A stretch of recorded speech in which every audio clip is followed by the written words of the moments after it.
नमस्कार, आप देख रहे हैं ग्रेटर जम्मू और मैं हूं आपके साथ नीतू सिंह। आज इंटरनेशनल स्पोर्ट्स जर्नलिस्ट डे है और इस दिन की रेलेवेंस हमारे जर्नलिज्म में क्या है, आइए जानते हैं अशोक शर्मा जी से, जो सीनियर मोस्ट जर्नलिस्ट हैं और स्पोर्ट्स की दुनिया में, स्पोर्ट्स जर्नलिज्म में उन्होंने अपना काफ़ी समय भी दिया है। तो एक करते हैं छोटी सी मुलाकात। सर, ग्रेटर जम्मू में आपका स्वागत है। धन्यवाद। स्पोर्ट्स जर्नलिज्म की अगर बात की जाए तो डेमोक्रेसी में चौथा स्तंभ जो है जर्नलिज्म को माना जाता है जी। तो आपने स्पोर्ट्स जर्नलिज्म की शुरुआत की थी किस सन में?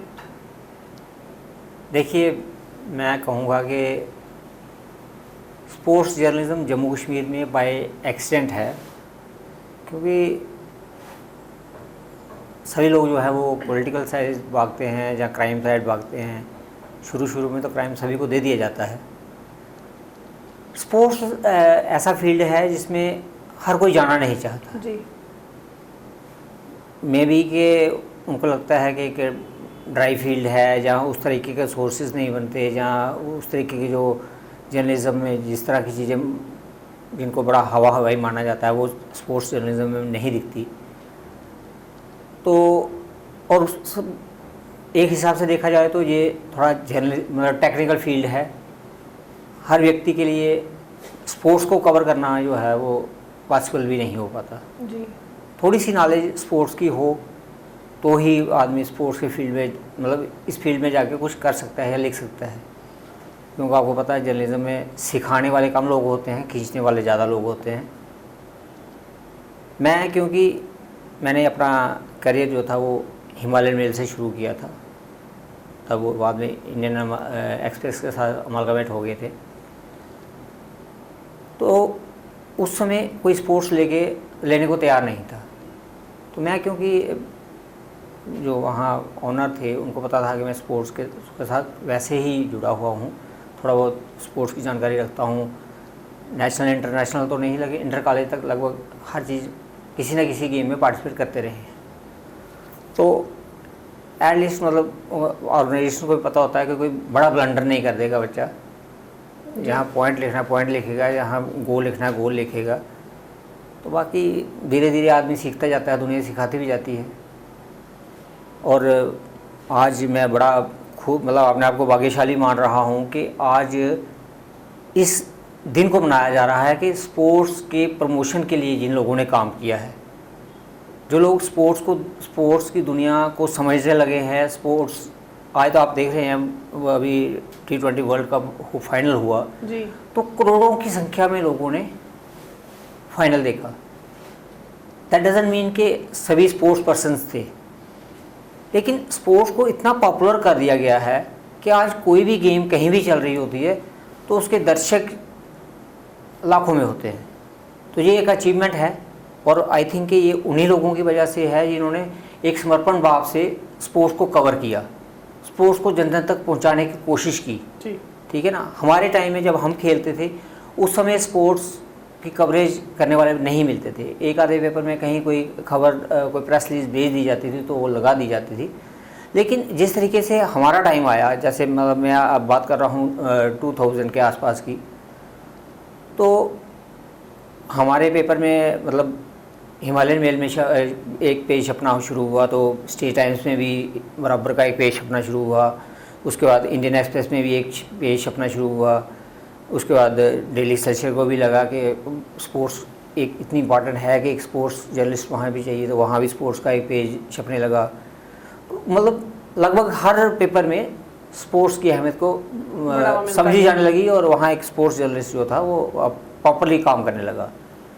हमारे टाइम में इंडियन एक्सप्रेस में थे शिवचंद्र जी थे, वो स्पोर्ट्स कवर करते थे। स्टेट टाइम्स में विवेक सिंह जी थे, वो स्पोर्ट्स कवर करते थे। डेली एक्सेलसियर में संजीव शर्मा जी थे, वो स्पोर्ट्स कवर करते थे।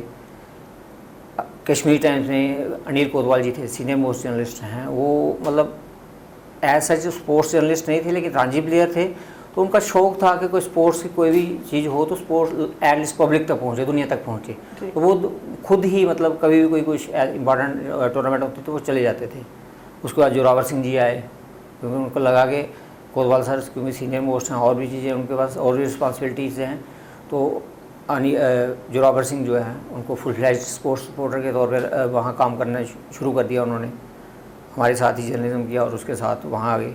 उसके बाद तरुण उपाध्याय थे, वो भी बीच बीच में स्पोर्ट्स की स्टोरीज़ करने लगे क्योंकि वो स्पोर्ट्स खुद खेले हुए थे, हॉकी से उनका अच्छा इंटरेस्ट था और नो वोट्स स्पोर्ट्स के काफ़ी जानते थे, तो बीच बीच में वो भी स्टोरीज़ कवर करने लगे। और धीरे धीरे फिर रवि खजूरिया हैं, उन्होंने काफ़ी स्पोर्ट्स कवर किया है।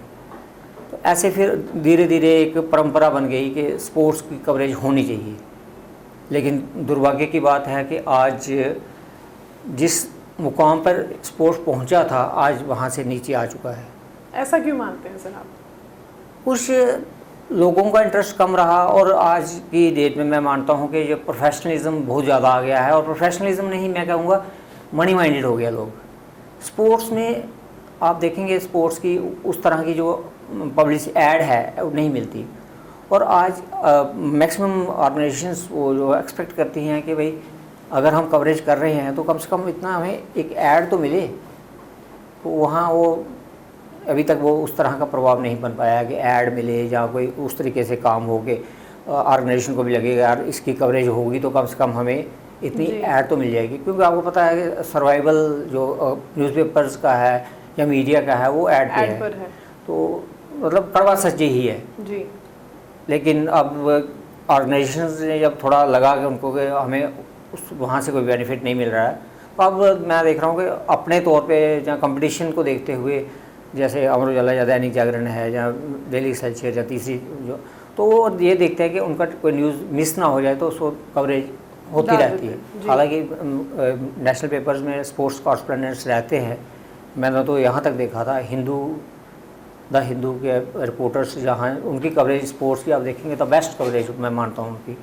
लेकिन उनकी प्रोफेशनलिज्म इतना ज़्यादा है कि अगर टेबल टेनिस की टूर्नामेंट है तो वो टेबल टेनिस के लिए अलग से रिपोर्टर भेजेंगे, मतलब ऐसा रिपोर्टर जिसको टेबल टेनिस की नॉलेज होगी। क्रिकेट की कवरेज है तो उनकी पूरी एक टीम है क्रिकेट की, फॉरेन कौन जाएगा, इंडिया में कौन करेगा, नॉर्थ इंडिया में कौन करेगा, तो वो उस तरीके से स्पोर्ट्स की अहमियत को समझते हैं। तो आज उनकी न्यूज़पेपर मैं समझता हूँ कि बहुत से लोग स्पोर्ट्स के कारण ही खरीदते हैं जी। तो ऐसा हमारे यहाँ नहीं है। हमारे यहाँ तो मैं देखता हूँ कि जिसको भी अगर कोई टूर्नामेंट इंपॉर्टेंट है तो चलो यार कोई भी चला जाएगा कर लेगा, तो जब क्राइम रिपोर्टर जाके स्पोर्ट्स कवर करेगा तो क्या कर लिखेगा, क्या लिख सकता है, क्या कितना जस्टिफाई करता है, वो तो आप भी जानती हैं मैं भी जानता हूँ। लेकिन चलो फिर भी प्रयास हो रहे हैं, अच्छा हो रहा है, प्रयास होते रहने चाहिए। आपका प्रयास सराहनीय है कि आज आप इंटरनेशनल जर्नलिज्म डे के ऊपर आपने समझा कि चलो किसी को मतलब किसी से बात की जानी चाहिए, आपने शुरू किया है, अब अगले साल और 4 लोग करेंगे जी, तो अच्छा है सर, प्रयास होते रहने चाहिए। जिस तरह से आपने बताया कि 2000 में जम्मू कश्मीर में जहां पर स्पोर्ट्स जर्नलिज्म को बढ़ावा मिला, अब 2024 है, आजकल सोशल मीडिया प्लेटफॉर्म्स इतने आ चुके हैं कि छोटी सी भी खबर जो है वो बड़ी जल्दी मार्केट में आ जाती है। आई अप्रिशिएट सोशल मीडिया जी। पत्रकारिता के समय में आपने जो समय देखा है और आज के टाइम को आप कैसे देखते हैं? अभी भी देखिए सोशल मीडिया में को मैं वेलकम करता हूँ, बड़ा अच्छा है, काम कर रहे हैं बच्चे, करना चाहिए, बड़ी जल्दी चीज़ फैल जाती है। लेकिन थोड़ा सा मैं देखता हूँ होमवर्क कम होता है उनको, वो कई बार तो घर की लड़ाई भी कवर कर रहे होते हैं और कई बार उनके सामने बड़ा इवेंट हो रहा होता है, लेकिन उन्हें वो उसकी सेंस नहीं होती कि ये ज़्यादा इम्पॉर्टेंट है या इसको कवर करने से हमें क्या, सोसाइटी को क्या लाभ होगा। तो हमें एटलीस्ट ये तो ध्यान रहना ही चाहिए कि सोसाइटी की वेलफेयर के लिए क्या अच्छा है। तो स्पोर्ट्स को लेके अभी भी मैं, आप देखिए, आप तो बड़ी सक्रिय हैं इस पर सोशल मीडिया पे, आप देखिए कि स्पोर्ट्स की कवरेज कितने लोग कर रहे हैं। क्या दिन में एक स्टोरी स्पोर्ट्स की पॉसिबल नहीं है? लेकिन नहीं होती है। स्पोर्ट्स में अगर अचीवमेंट्स हैं तो धांधलियाँ भी तो है जी, तो क्या उनके ऊपर खबर नहीं हो सकती? आज 2014 से लेके आज तक किसी भी नेशनल इंटरनेशनल प्लेयर को कोई नौकरी नहीं मिली है, क्या ये खबर नहीं है? स्पोर्ट्स में ज़रूरी नहीं है कि ग्राउंड में जो हम देख रहे हैं वही सच है। एटलीस्ट उनको आज स्पोर्ट्स प्लान की स्ट्रगल जो है, उनका मेंटल हेल्थ कितना सही है या कितना बिगाड़ा जा चुका है वो आप गैस नहीं कर सकते। आज कहने को खेलो इंडिया स्कीम जो है वो बहुत बढ़िया स्कीम है, बड़े बड़े ढिंढोरे पीटे जा रहे हैं, लेकिन है क्या? सबसे पॉलिटिक्स का सबसे बड़ा गढ़ है वो चाहेंगे तो किसी को 4 साल भी वहाँ रखेंगे, किसी को चाहेंगे तो दूसरे साल निकाल देंगे, 1 साल में निकाल देंगे, लेकिन विदाउट एनी रीज़न।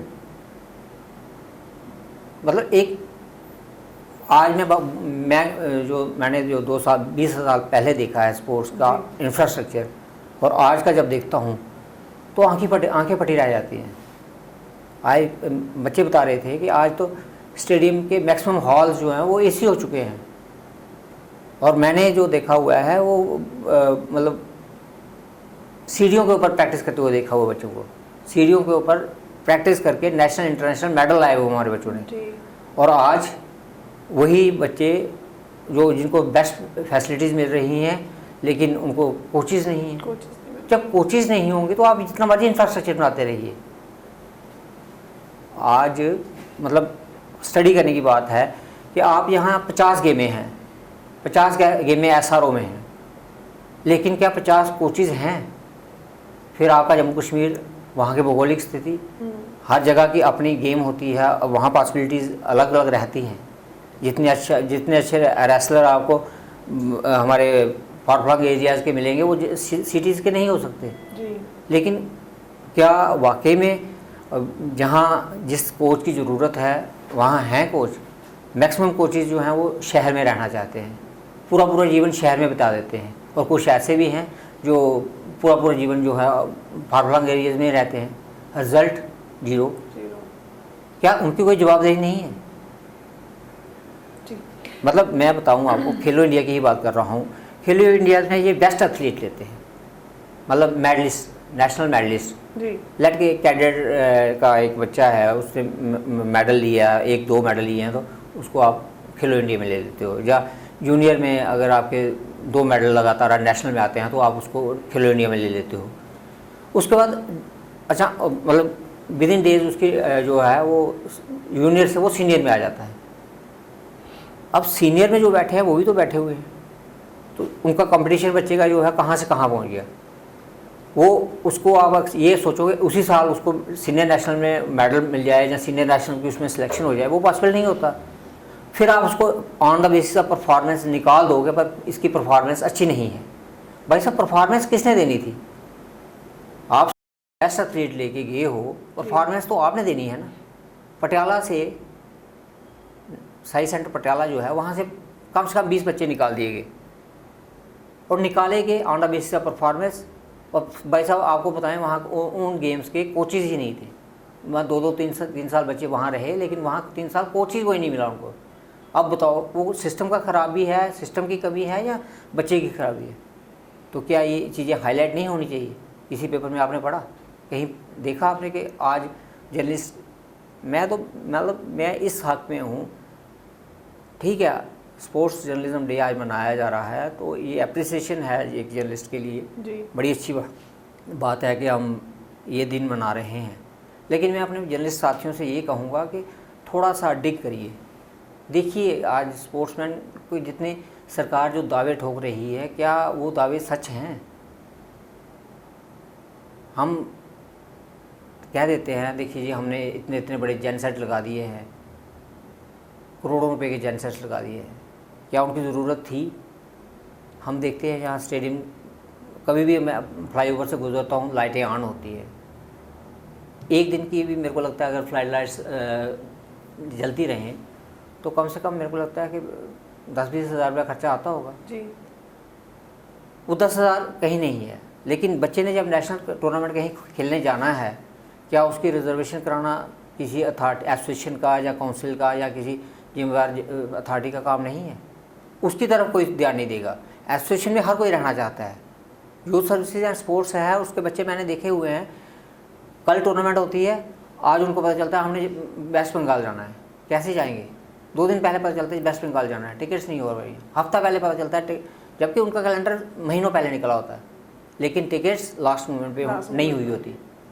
आप बताओ, मतलब एक छोटी बच्ची आप भेजना है, आपने वेस्ट बंगाल भेजना है, जहाँ कन्याकुमारी भेजना है, और उसकी टिकट ही नहीं हुई है, तो जर्नलिज्म आप जनरल डब्बे में उसको भेज दोगे? बिल्कुल सही बात है। जो क्या लूप होल्स है, लूप होल्स, मतलब जब आप इतने दावे ठोक रहे हो तो कम से कम समझो तो सही स्पोर्ट्समैन को और सबसे बड़ी विडंबना ये है, जितनी एसोसिएशंस हैं वहाँ पे आपको मिलेंगे राजनेता, मिलेंगे बड़े बड़े बिजनेसमैन मिल जाएंगे, लेकिन वो स्पोर्ट्समैन के ऊपर पैसा खर्चने के लिए नहीं आए हुए हैं। उनका वन पॉइंट एजेंडा है, स्पोर्ट्स के नाम के साथ उनका नाम जो है वो चलता रहेगा। ठीक है ना। मतलब स्पोर्ट्स को एक माध्यम बनाया हुआ है अपनी सेफ्टी का, अपने जिंदा रहने का, अपने पैसे कमाने का। तो ऐसे लोगों को थोड़ा सा साइडलाइन करने की ज़रूरत है। बहुत से मैं बताता हूँ कि पुलिस डिपार्टमेंट के बड़े बड़े अधिकारी जो है वो स्पोर्ट्स एसोसिएशन में बैठे हुए हैं। कैसे पॉसिबल है? क्यों उनकी ही ज़रूरत है? क्या दूसरे लोग वहाँ काम नहीं कर सकते?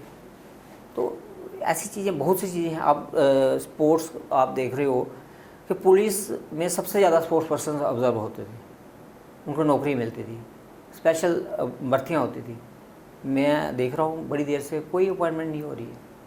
क्यों? जब तक स्पोर्ट्स हम लोग जिंदा हैं, जहाँ एसोसिएशंस जिंदा हैं, जहाँ स्पोर्ट्स मिनिस्ट्री जिंदा है, तब तक जिंदा है जब तक स्पोर्ट्समैन है। आप स्पोर्ट्समैन को ख़त्म कर रहे हो और चीज़ें बढ़ाई जा रही हो कि हम ये कर रहे हैं, हम वो कर रहे हैं, वो कर रहे हैं। वैसा स्पोर्ट्समैन कहाँ है? एक बार कपिल देव जी को किसी ने बोल दिया, देखो जी हमारी 70 करोड़ पॉपुलेशन, 90 करोड़ पॉपुलेशन है और हम 4 फास्ट बॉलर नहीं तैयार कर पाए। तो उन्होंने उस समय पूछा था, भाई साहब 90 करोड़ तो हम हैं, लेकिन 90 करोड़ में से क्या 90 लोग ऐसे हैं जो सिंसियरली स्पोर्ट मैदान में जाते हैं? हर स्टेट में क्या 90 लोग ऐसे हैं जो ग्राउंड में जाकर प्रैक्टिस करते हैं? सिर्फ हवा में बातें करने से कुछ नहीं होता, ज़मीन पे थोड़ा काम करने की ज़रूरत है जी। और उम्मीद करता हूँ कि जैसे आपने अप्रिशिएट किया है, इस डे के महत्व को समझा है, और लोग भी आगे आएंगे स्पोर्ट्स के प्रमोशन के लिए। खासकर सोशल मीडिया पे आपके साथी जितने भी हैं वो अगर सोच लें कि हमने आज स्पोर्ट्स के ऊपर एक आधी खबर निकालनी है, उससे बच्चा भी प्रमोट होगा, जो कमियां हैं वो भी दूर होंगी और स्पोर्ट्स जो है वो फले फूलेगा। जब स्पोर्ट्स फले फूलेगा तो स्पोर्ट्स जर्नलिज्म जो है वो भी फले फूलेगा, वो पक्का फले फूलेगा।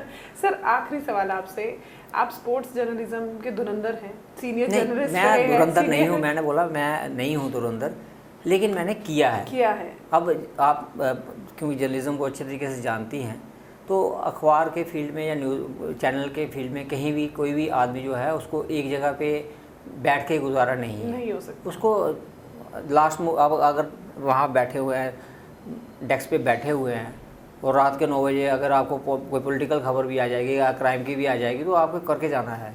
आपकी नाइट ड्यूटी है, रात के 12 बजे आग लग जाती है, कहीं एक्सीडेंट हो जाता है, तो आप स्पोर्ट्स भूल जाओगे। उस समय आपने वो करना है। कर्फ्यू लग जाता है, वो आपने कर्फ्यू की खबर बनानी है। आपने नहीं कहना मैं स्पोर्ट्स रिपोर्टर हूँ तो मैं कर्फ्यू की खबर क्यों ना हूँ। तो इसलिए पर्टिकुलर स्पोर्ट्स को लेके अभी जितना होना चाहिए वो उस तरीके से नहीं है। होने की बड़ा कुछ करने की ज़रूरत है। तो खैर समय बदल रहा है, हो सकता है लोगों को होश आए और आने वाले समय में अच्छा हो। सर आखिरी सवाल आपसे, आपने स्पोर्ट्स जर्नलिज्म को बहुत ही नज़दीक से देखा है, काफ़ी एक लंबा अरसा भी दिया है, खासकर आजकल के बच्चों की अगर बात करें, नए यूथ की जनरेशन की बात करें जो स्पोर्ट्स जर्नलिज्म में आना चाहते हैं, उनके लिए आप क्या टिप्स उनको देना चाहेंगे? जर्नलिज्म में जो भी आना चाहते हैं वेलकम, लेकिन ये मान के ये छोटी सी बात मैं बता दूं कि ये एक ऐसा क्षेत्र है जहाँ आपको रोज़ कुआं खोदना है, फिर उसको भर देना है, दूसरे दिन दोबारा आना है, दोबारा कुआं खोदना है, फिर पानी पीना है, फिर भर देना है। यानी हर दिन नया है। आप सिर्फ अपने जो सोर्सेज हैं उनको कैरी ऑन करते हैं, बाकी मेहनत जो आपने पहले दिन की थी लास्ट दिन जो है वो उससे कई गुना ज़्यादा करनी होगी।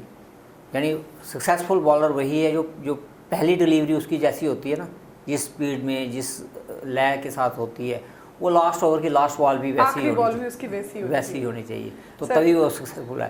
तो जर्नलिज्म में या स्पोर्ट्स जर्नलिज्म में जो भी आना चाहता है आओ, थोड़ा होमवर्क करो, थोड़ी मेहनत करने में यकीन करो, थोड़ी शूफेबाजी छोड़ दो और फील्ड को समझो, लोगों के साथ कांटेक्ट में रहो, टच में रहो, स्पोर्ट्स पर्सन्स के साथ मिलो। स्पोर्ट्स पर्सन सबसे दबा हुआ है जो तबका मैं मानता हूँ। मैं बोल रहा हूँ कि 2014 से किसी स्पोर्ट्स पर्सन को कोई नौकरी नहीं मिली, तो 2014 से लेके आज तक तो फिर रोज़ प्रदर्शन होने चाहिए, रोज़ प्रेस कॉन्फ्रेंसेस होनी चाहिए, रोज स्ट्राइक्स होनी चाहिए, हज़ारों की संख्या में स्पोर्ट्स पर्सन्स हैं, लेकिन कभी आपने सुना नहीं। वो डिसिप्लिन ऑर्गेनाइजेशन है, डिसिप्लिन लोग होते हैं, लेकिन मैं कहूँगा कि वो इतने दबे होते हैं कि अपनी बात भी नहीं कर पाते। उनको कुचलने वाले बहुत ज़्यादा लोग बैठे हुए हैं। जब एक आदमी टॉप पे पहुंच जाता है, उसको कैश करने वाले बहुत ज़्यादा लोग आ जाते हैं, लेकिन जब उसको ज़रूरत होती है कहीं नेशनल इंटरनेशनल खेलने की, तो उसके पास किराया भी नहीं होता। और मैं अभी छोटी सी एग्जांपल देता हूँ। इस जो स्पोर्ट्स पॉलिसी जम्मू कश्मीर में बनी है, बड़ी बड़ी बातें हुई स्पोर्ट्स पर्सन के लिए, इतना पैसा है, इतना कैश मिलेगा, इतना ये मिलेगा।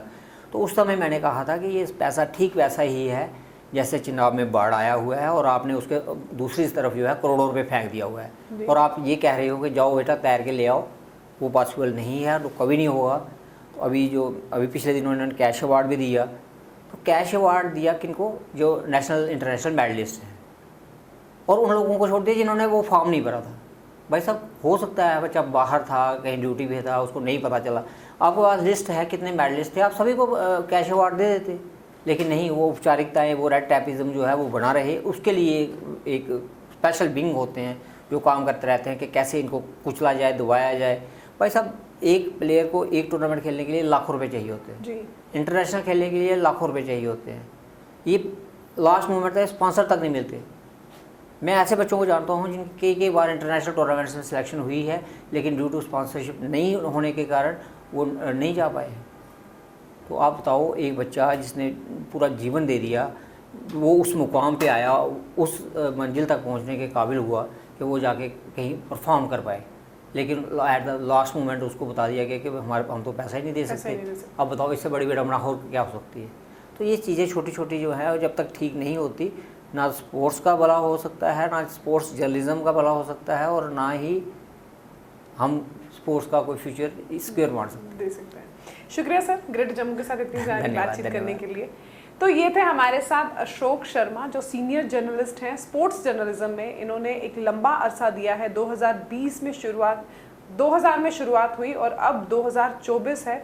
और जिस तरह से सफ़र की अगर बात की जाए, तो हर सफ़र में आपको हर्डल्स तो देखने को नज़र आते ही हैं। आने वाली जनरेशन के लिए ये एक मैसेज देना चाहते हैं कि हर दिन आपने एक कुआं खोदना है और फिर उसको भरना है, और आखिरी पड़ाव तक वो कुआं जो है खोदते रहना है, भरते रहना है। यानी कि कहने का मतलब ये है कि आपको आखिरी दम तक जर्नलिज्म में मेहनत करती रहना पड़ेगा। तो फिलहाल आप इस वीडियो के बारे में क्या कुछ कहना चाहते हैं, कमेंट सेक्शन में कमेंट ज़रूर रखिएगा। तब तक के लिए मुझे दीजिए इजाज़त। कैमरामैन अजय साडू के साथ मैं नीतू सिंह, ग्रेटर जम्मू के लिए। धन्यवाद।